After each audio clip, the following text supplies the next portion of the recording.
which the Davao City Police Office filed murder case against Corporal Perez. Anong administrative case ang kakalapin ninyo, sir? And gumugulong na ba ito?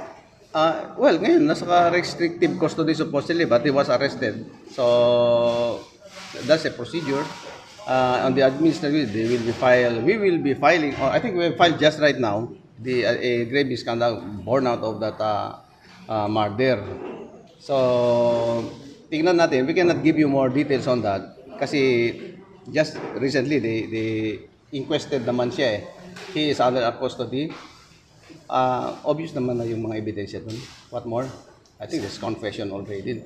And just recently, I was informed na nag-positive naman siya sa paraffin. So, all the forensic examinations leading to that case, positive naman. So, What will now happen, sir? he will be jailed. That's a heinous crime, ba? Aside from imprisonment. He will be dismissed from the service. Your criminal liability is your administrative liability. Sir, aantayin na lang ba yung court order, sir, para ma-transfer siya doon sa BJMP? Yes. No, hintayin natin yung commitment order. We call that commitment order. So ano talaga yung motive, sir? Motive niya? Well, Yes, why he killed the woman? sabi nila as pure as selos. Paano ang selos, sir? Nangyari? Ay, hindi ko alam. Merong ano ang babae o sa Selos nga eh. saan nga nagmula ang selos? Well, on the investigation report, this is the second time na I was informed about him. The last time at Bahada, hinostage niya the same girl. Selos again. So there was negotiation. Fortunately, he surrendered right away. Kasi we were there with the SWAT already. We intend to take him down. Ngayon, nagbati ang daming pumasok na mga negotiators. He acceded with the negotiation. So, na-filean siya ng kaso on that. May administrative case filed by the victim sa kanya. Now, naulit na naman during his birthday. Birthday niya yun the 39th birthday. Same. May mga issues like GCAS issues, selos issues, combining it together, that resulted to that incident. Very unfortunate. So may history na gid Yes.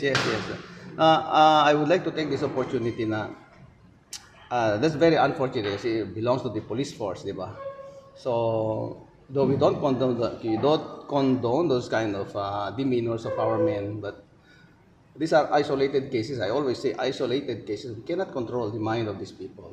So, sabi nga ni Chief PNP, we have to go back to the coping mechanism. That's why we directed our commanders to evaluate our men one by one kasi kukunti lang naman yan para tingnan what's the mental condition. And that we can start with the recruitment, selection and training of this police force. Kasi from the start, diba? Garbage in, garbage out. So it's hard to correct yung mga gano'n. Kaya we have to do good in the recruitment. Kasi 6 months is not enough for the correction or for the formation of these people. Even 4 years or even 5 years. Kaya dapat magaling ang recruitment, selection and training ng PNP. Now, we are doing it naman.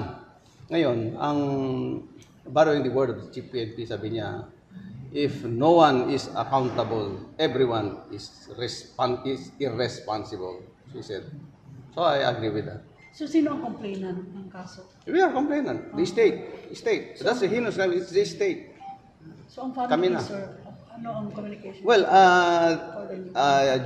reinforcing the complaint of the PNP as well. Anong mangyayari sa benefits ni Police Corporal Perez? Wala, that will be forfeited. Already ngayon, sir? It is a process to that. So yung evaluation namin, it's psychological. Yung evaluation na yung inutos sa mga We will wait for the evaluation of the experts. Kailan nangyari yung alleged hostage, sir? Kailan nangyari yun? No, I'm not particular with the date. Maybe 2 weeks now, 2 weeks or 3 weeks ago. March 17 sa Bahada. Within this year lahat? Yes, within this year. So may kaso na nauna doon, sir? Meron na. Admin and In criminal fact, case. may hearing siya supposedly nung Monday di ba? May hearing siya supposedly nung Monday. Maybe that could be one of the point of argument between the two. I've talked with my investigator, sabi niya, the subpoena is still on. So, ibig sabihin, papatawag pa siya. Pero so, nag-duty siya that time, sir, after Yes, the... yes. Duty-wise, he performs well, but sometimes, when it comes to emotions, ang hirap kasing i-size up yung mga emotions ng mga individual. You must have to be with your family from home to the office. Pero, very impossible, di ba? May anak ba si Corporal Yes. Perez, sir, sa yung wife niya? Yung legal wife. Meron, no?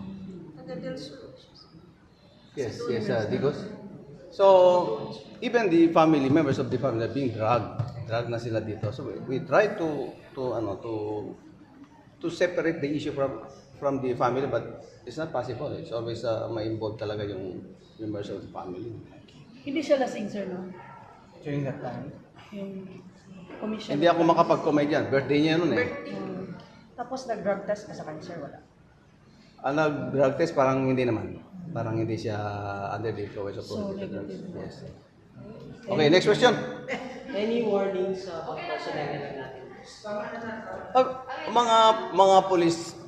Mga police members of the DCPO, I am your city director, no? You have seen the pain na nangyari dun sa Perez case, the Corporal Perez case. I will not belabor this because you are old enough that I must have to look after you. Your family is already. So, can you be more upright? And can we be more? I will include myself. Can we be more upright in dealing and strengthening human relations from the family, from our respective families to others? Sabi nga kanina sa Justice Zone ni borrowing the words of Judge Rowena Adlawan. Sabi niya, in fact, that's one of the points na pinag-usapan na kanina eh. Huwag kayong makikialam sa iba and you maintain your lifestyle as humble and meek as possible kasi ito yung magiging source ng animosities ninyo dyan.